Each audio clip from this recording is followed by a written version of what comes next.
So hello no, welcome back na naman sa aton nga channel, and this is ka-basic. So mga ka-basic no, may nakita kita nga request sa aton nga comment section from Ma'am Reggie. So Ma'am Reggie, hello. So imo comment is kung paano kuno patyon ang lamok agi sa pagdapong, pero Ma'am Reggie, wala kami sang dalapungan. Ang ako nang ginaobra mostly is gagamit ako sa like this, tanawa,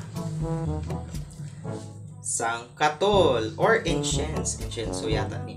So again, this is not sponsored by incense or ano nga product, but this is I've regularly use nga pamatay lamok. So as you can see here sa sa floors sang akon CR, tabi-tabi lang no.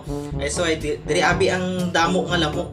So malimpyo man ang CR no worries. So amo niyo nagkakatabo sa mga lamok every nga magsindi ako diri sang incense. So look at Ma'am Reggie, ara sila nagkakalamatay, nagabuyong-buyong. Hindi nila maintindihan ang ila ginabatsyag tungod sa kaepektibo sang incense. Mag-incense na. Madamo gid nga salamat kag tani nakabulit. Bye.